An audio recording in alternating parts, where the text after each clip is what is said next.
Hello, and welcome to Guided Towards Greatness at the Energetic Movement Collective. My name is Julia Wynn, and the intention of these videos is to inspire, empower, motivate, and to create a conversation around what is actually possible for us as dance studio owners, teachers, and dancers.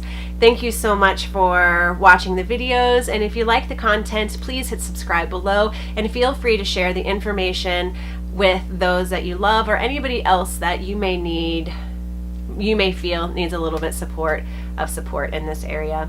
I have been a dancer forever, and I have experience as 17 years as a dance studio owner myself, and I've spent 2 years transitioning out of the dance studio world and focusing more on the coaching side with a real passion for coaching dance studio owners, teachers, and dancers so that we can start evaluating how we think about dance and what is actually possible. For dance teachers, how we think about our own business and what is actually possible, and identifying these belief systems that may no longer serve us anymore, and get this conversation started so you can start letting go of these things that may be holding you back from you reaching your truest potential and magic. So today is for dance teachers and studio owners, and I want to talk about climbing the ladder of success and what does that look like. In a previous video, we talked about really identifying the soul of the studio, and what that means is, what is the soul of your studio? What is this energy that's supporting everything from which you operate from? What are your operating principles that guide you into making decisions, guide you in the scope of expanding your business, are creating your path? And is it all being done from, more love, less ego, more creativity, less fear, more innovation, freedom, and less kind of being stuck in the box of what has already been done and what is currently being viewed as successful and what's the next step? Having this vision and this focus is key, because it's giving you this platform to really fly into spaces and in a way that is innately the essence of who you are. And again, then your business is constantly mirroring you and your heart and your purpose and your vision and your possibilities, and real magic can then start blossoming from there.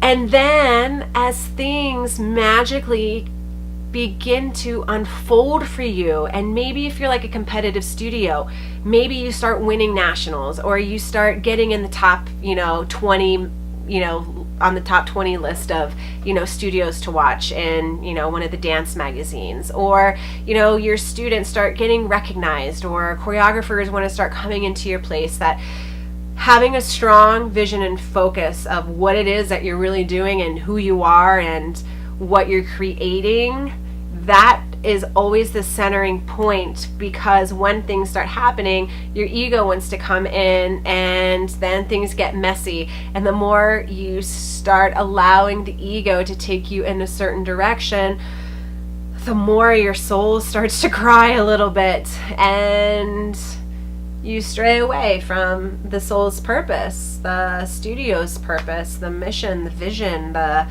real reason why you're doing everything, especially in the competitive world, which can put a lot of pressure on you for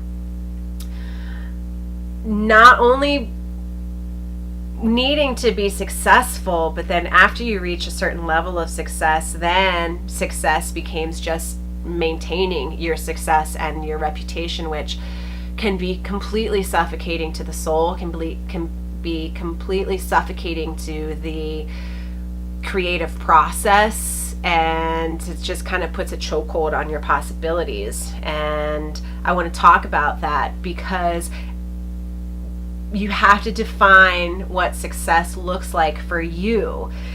Because if success is just winning competitions, which, don't get me wrong, I'm probably like the most competitive person. If there's something to win, I will work to accomplish it, because I like to use a competitive outlet to motivate and push me to see what is actually possible for me.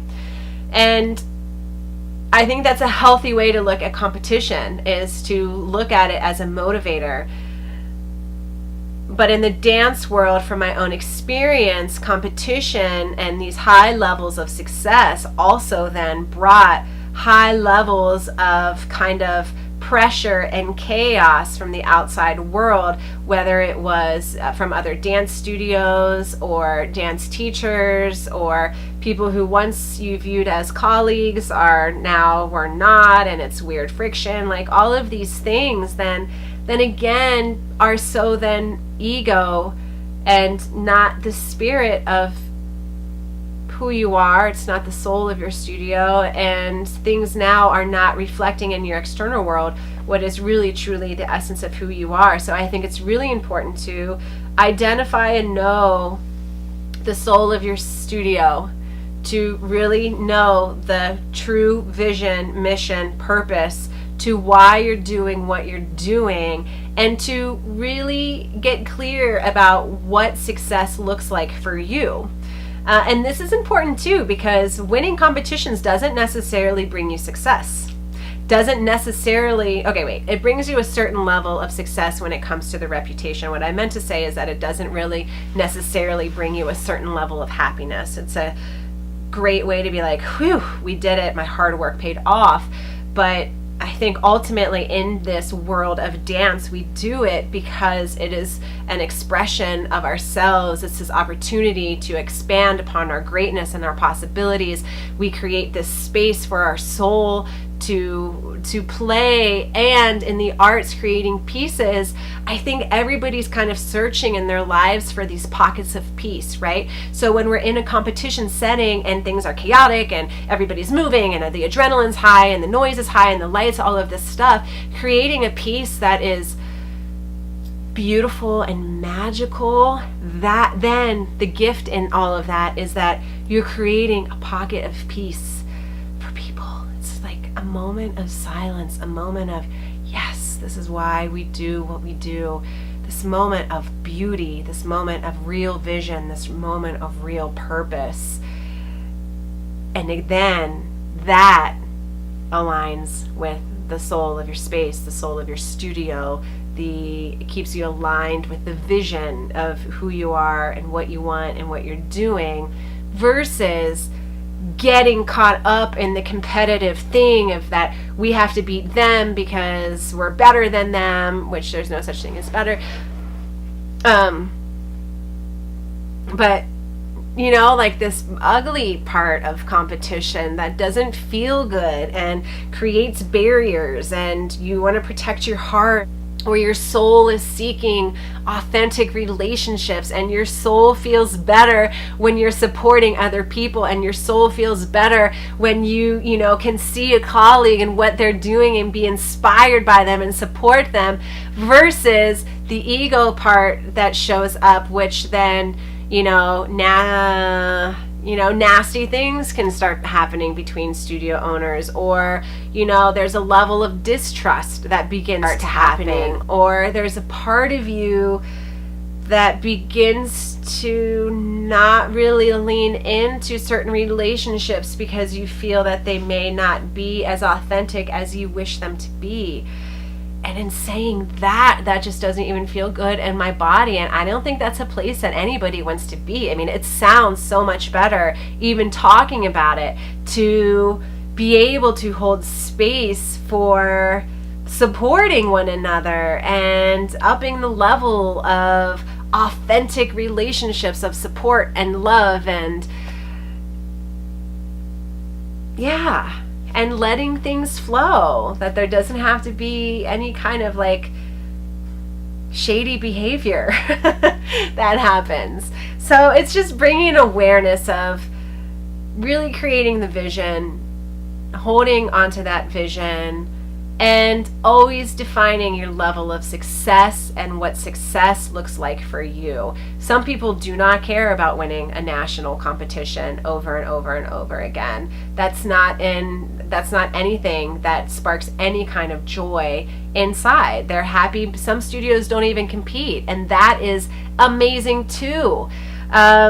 For me, I liked the end result. I like competition. I like competing, but I didn't have anybody helping me through the process of how to compete and hold space and stay aligned with the purpose and the vision and the soul of everything, and not get so caught up or so protected by this other stuff. So that's the purpose of this video, is to, if I can help other people, just be aware of what success looks like for you. And when you achieve it, your success should always be giving you joy and happiness, and it should be refreshing.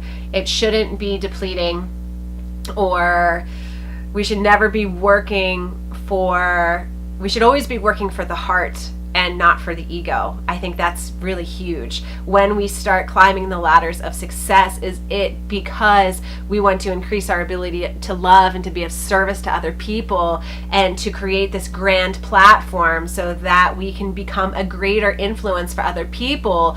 Or does climbing the ladder of success become narrower and narrower and narrower and narrower because then the lonelier it becomes at the top? And does it need to be that way? No, I don't think so. I think this triangle pyramid, I think if we flip it over, I think it should be lonelier at the bottom, because we're all striving to be at the top. We're all striving to be at this level of amazing magic, innovation and freedom and creativity and movement, because we love dance so much and we love what we do, and we're so grateful for having this passion that also now has become our profession, and we get to just be in it. That sounds amazing. That sounds amazing. So redefine your level of success, and also take a look at how you view other people who are successful. And do you want to be there with them?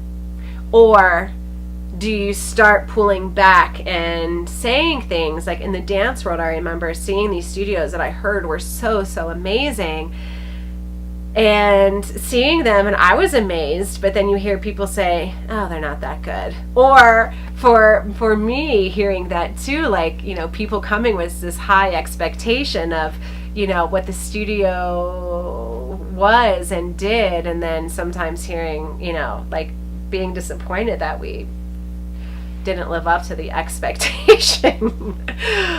So again, this space of learning how to meet people where they are, wanting everybody to succeed and thrive and be creative, how we approach space, how we inspire other people, and how do we treat our colleagues and other studio owners, and what does success really look like for us? And can we stay in our zone? Can we stay in our lane?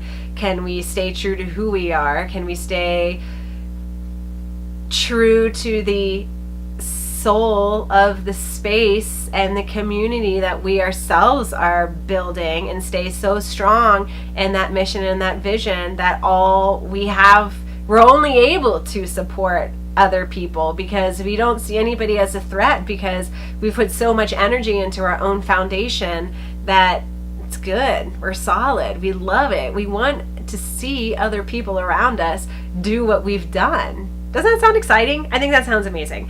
So anyway, taking a moment to really look as you're creating your future, as you're creating your new season, and you're creating, if you say, I want a successful business, what does success really look like? And whatever you're creating as this end goal, making sure that the end goal is, again, increasing your ability to love, increasing your ability to expand and to evolve, and to also inspire other people. I think that's what success is. I heard recently that the new version of a billionaire is not somebody who has $1 billion, but somebody who inspires 1 billion people. So I aspire to be a billionaire So hit subscribe below. And I hope these videos help.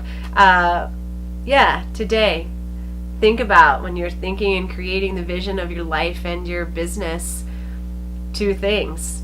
Define the soul of your space, the studio space, and really get clear on what success looks like, and to make sure that it aligns with the soul of your space and the mission and the purpose and the vision of your heart. I hope that helps. Sending you so much love. Thank you so much for watching the video, and I am wishing you nothing but love, luck, support, and true, honest success, and a success that makes your heart jump for joy and every cell of your body just radiate with love. That's the kind of success I wish for you. Thank you so much. Namaste.